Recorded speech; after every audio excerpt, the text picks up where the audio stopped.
اندر آ کر اسے بتاتا ہے کہ ترگت واپس قبیلے کی طرف آ رہا ہے۔ یہ سن کر بہادر چونک جاتا ہے اور سانجار کے لیے سخت پریشان ہو جاتا ہے۔ اتنے میں قبیلے کا ڈول بجتا ہے۔ بہادر فوراً باہر کی طرف چل پڑتا ہے۔ باہر قبیلے کے لوگ اکٹھے ہو رہے تھے۔ ترگت اپنے ایک زخمی سپاہی کے ساتھ قبیلے پہنچ چکا تھا۔ قبیلے کے لوگ پریشان ہو کر شور مچانا شروع کر دیتے ہیں اور ترگت سے پوچھتے ہیں کیا ہوا ہے۔ ترگت کہتا ہے ہمارے لیے جال بچھایا گیا تھا، ان کے چہرے ڈھکے ہوئے تھے لیکن میں نے ان سب کو ٹھکانے لگا دیا ہے۔ یہ سن کر بہادر مزید پریشان ہو جاتا ہے۔ پھر ترگت گھوڑے سے اتر کر اندر کی طرف چل پڑتا ہے۔ بہادر اپنے سپاہی کو کہتا ہے فوراً جا کر سانجار کو تلاش کرو اور اس کی خیریت معلوم کرو۔ یہ سن کر کایا تیکن وہاں سے روانہ ہو جاتا ہے۔ اندر جا کر ترگت اسلحان کو بتاتا ہے کہ ہمارے لیے جال بچھایا گیا تھا لیکن میں نہیں جانتا کہ وہ کون تھے، ان کے چہرے ڈھکے ہوئے تھے لیکن مجھے بہادر پر شک ہے۔ اسلحان کہتی ہے مجھے بھی بہادر پر شک ہوتا لیکن آج کائی قبیلے کی طرف سے خبر آئی ہے کہ ارطغرل صاحب کا بیٹا گندز اغوا ہو گیا ہے۔ یہ سن کر ترگت بہت پریشان ہو جاتا ہے اور پوچھتا ہے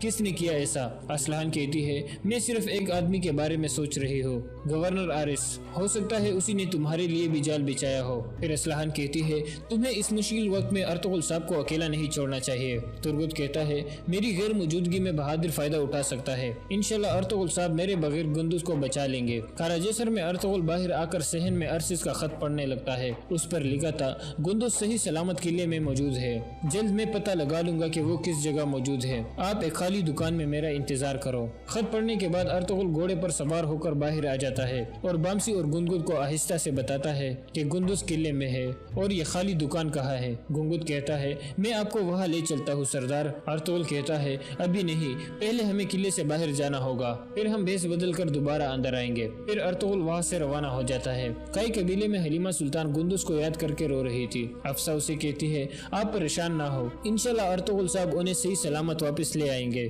حلیمہ کہتی ہے انشاءاللہ، اور اسی کے ساتھ اس قسط کا اختتام ہو جاتا ہے۔ حضرت خالد بن ولید رضی اللہ تعالیٰ عنہ کی زندگی کے خوبصورت واقعات، سیرت خالد بن ولید کی قسط نمبر 75 میں آپ سب کو خوش آمدید کہتے ہیں، جہاں ہم اس جگہ تک پہنچے تھے۔ رومیوں نے دمشق کا دفاع تو بڑا اچھا کیا تھا، لیکن شہر میں رسد اور خوراک کی اتنی کمی تھی کہ 10 دنوں کے محاصرے میں ہی شہری ہر چیز کی قلت محسوس کرنے لگے تھے۔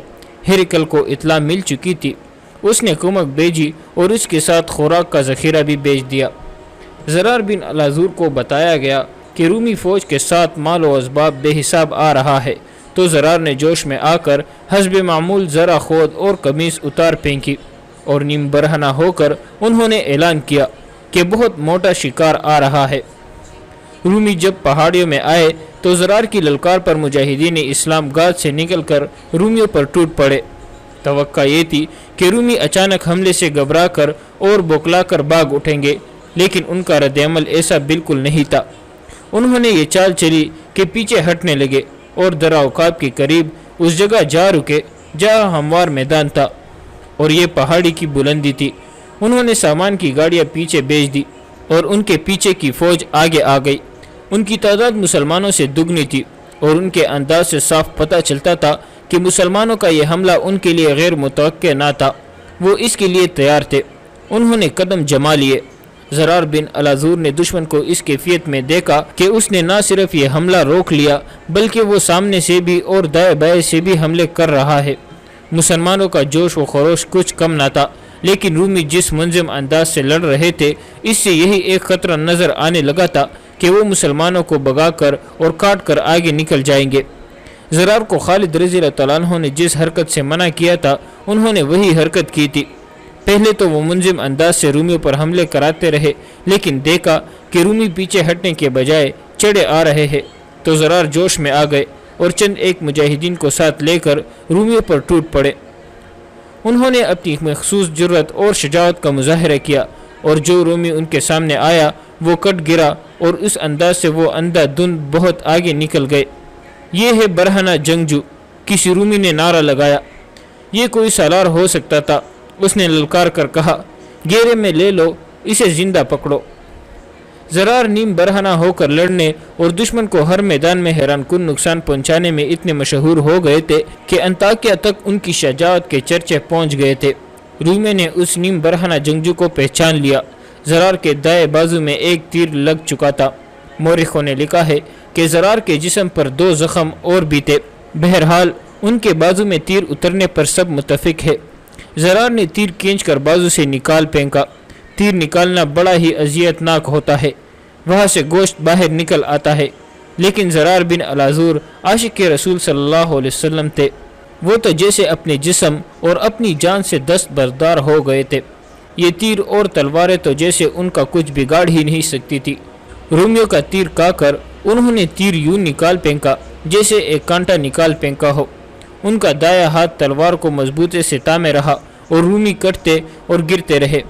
رومی انہیں زندہ پکڑنے کا طے کر چکے تھے۔ انہوں نے زرار کے آدمیوں کو جو ان کے ساتھ آگے نکل گئے تھے بکیر کر الگ الگ کر دیا اور زرار کو گھیرے میں لے لیا۔ اس موقع پر انہیں 1 یا 2 زخم آئے۔ آخر کئی رومیوں نے مل کر انہیں پکڑ لیا اور انہیں باندھ دیا۔ رومی بلند آواز سے چلانے لگے، مسلمانوں، تمہارا سالار ہمارا قیدی ہو گیا ہے، ہم نے تمہارے ننگے سالار کو پکڑ لیا ہے، ہم شہنشاہ ہرقل کو تحفہ دیں گے۔ رومیوں کی للکار بلند ہوتی جا رہی تھی۔ وہ ٹھیک کہتے تھے، شہنشاہ ہرقل کے لیے زرار سے بڑھ کر کوئی اور تحفہ اچھا نہیں ہو سکتا تھا۔ رومی انہیں باندھ کر پیچھے لے گئے۔ ان کے زخموں سے خون بڑی تیزی سے بہا جا رہا تھا، جس سے یہ خطرہ پیدا ہو گیا تھا کہ وہ ہرقل تک زندہ نہیں پہنچ سکیں گے۔ رومیوں نے ان کی مرہم پٹی کر دی۔ اس دور کے جنگجو میں فوجیں یوں بھی شکست کھا جاتی تھی کہ سپہ سالار مارا گیا، پرچم گر پڑا اور پوری کی پوری فوج بھاگ اٹھی۔ لیکن مسلمانوں کا معاملہ اس کے برعکس تھا۔ زرار جیسا سالار پکڑا گیا تو دشمن کی للکار سن کر اس نے ان کے سالار کو پکڑ لیا۔ مسلمانوں نے حملوں کی شدت میں اضافہ کر دیا۔ وہ لپکتے ہوئے شعلوں اور کڑکتی ہوئی بجلیاں بن گئے۔ رافع بن عمیرہ زرار کے نائب سالار تھے۔ انہوں نے گرج کر اعلان کیا کہ اب کمان ان کے ہاتھ میں ہے۔ انہوں نے سامنے سے رومیوں پر حملے بھی کرائے، خود بھی حملوں کی قیادت اور دشمن کی صفوں کو توڑ کر آگے جانے کی کوشش کی، لیکن رومیوں کی صفیں مل کر بڑی مضبوط دیوار بن گئی تھی۔ رافع زرار کو رہا کرانے کی کوشش میں تھے، لیکن ان کی کوشش کامیاب نہیں ہو رہی تھی۔ مسلمان اپنے سالار کو دشمن سے چھڑانے کے لیے جان کی بازی لگائے ہوئے تھے۔ دوپہر سے ذرا بعد کا وقت تھا۔ خالد رضی اللہ تعالیٰ عنہ دمشق کے ارد گرد گھوم پھر کر جائزہ لے رہے تھے کہ دیوار کہیں سے توڑی جا سکتی ہے یا نہیں۔ 2 سالار ان کے ساتھ تھے۔ خدا کی قسم، دمشق ہمارا ہے، خالد رضی اللہ تعالیٰ عنہ نے کہا۔ رومیوں کو کمک نہیں مل سکتی، زرار اور رافع ان کی کمک کو بگا چکے ہوں گے۔ خالد رضی اللہ تعالیٰ عنہ چپ ہو گئے۔ ایک گھڑ سوار ان کی طرف تیز آ رہا تھا۔ قاصد معلوم ہوتا ہے، خالد رضی اللہ تعالیٰ عنہ نے کہا، اور گھوڑے کو ایڑ لگا کر اس کی طرف بڑھے۔ سالار اعلیٰ گھڑ سوار نے گھوڑا ان کے قریب روک کر کہا، رومیوں نے زرار بن العذور کو پکڑ لیا ہے، ابن عمیرہ نے ان کی جگہ لے لی ہے۔ انہوں نے ابن العذور کو رہا کرانے کی بہت کوشش کی ہے، لیکن رومیوں کی تعداد اتنی زیادہ ہے کہ ہم ناکام ہو گئے ہیں۔ ابن عمیرہ نے مجھے اس پیغام کے ساتھ بھیجا ہے کہ کمک کے بغیر ہم رومیوں کو نہیں روک سکیں گے۔ کیا میں نے اسے منع نہیں کیا تھا کہ اپنے آپ کو قابو میں رکھنا؟ خالد رضی اللہ تعالیٰ عنہ نے برہم سا ہو کر کہا، رومی ہمارے اتنے قیمتی سالار کو نہیں لے جا سکتے۔ خالد رضی اللہ تعالیٰ عنہ نے تمام سالاروں کو بلایا اور انہیں زرار کی گرفتاری اور بیت اللحیہ میں رومیوں کے سامنے مسلمانوں کی کمزور حالت کے متعلق بتایا۔ میں خود ابن عمیرہ کی مدد کے لیے جانا چاہتا ہوں، خالد رضی اللہ تعالیٰ عنہ نے کہا، لیکن محاصرہ کمزور ہو جائے گا، رومی باہر آ کر تم پر حملہ کر دیں گے، ہماری نفری پہلے ہی کم ہو کر رہ گئی ہے۔ اگر میں نہیں جاتا اور میں کمک نہیں بیچتا تو ہمارے 5000 سوار مارے جائیں گے اور رومیوں کی کمک سیدھی یہاں آ کر ہلہ بول دے گی۔ بتا سکتے ہو مجھے کیا کرنا چاہیے؟ رافع کی مدد کو پہنچنا اور رومیوں کی کمک کو روکنا زیادہ ضروری ہے۔ ابو عبیدہ رضی اللہ تعالیٰ عنہ نے کہا، ابن ولید، تو سمجھتا ہے کہ تیرا جانا ضروری ہے تو ابھی چلا جا، ہمیں اور دمشق کے محاصرے کو اللہ پر چھوڑ دے، رومیوں کو باہر آ کر حملہ کرنے دے، وہ زندہ اندر نہیں جا سکیں گے۔ دوسرے سالاروں نے ابو عبیدہ رضی اللہ تعالیٰ عنہ کی تائید کر کے خالد رضی اللہ تعالیٰ عنہ کو یقین دلایا کہ ان کی نفری کم ہو بھی گئی تو بھی محاصرے کو درہم برہم نہیں ہونے دیں گے۔ اگر مجھے جانا ہی ہے تو میں فوراً نہیں جاؤں گا۔ خالد رضی اللہ تعالیٰ عنہ نے کہا، میں ایسے وقت یہاں سے سواروں کو لے کر نکلوں گا جب دشمن ہمیں نہیں دیکھ سکے گا۔ ابو عبیدہ، میری جگہ لے لے، میں آدھی رات کے بعد 4000 سوار لے کر نکل جاؤں گا۔ تم سب پر اللہ کی سلامتی ہو، اللہ تمہارا حامی و ناصر ہو۔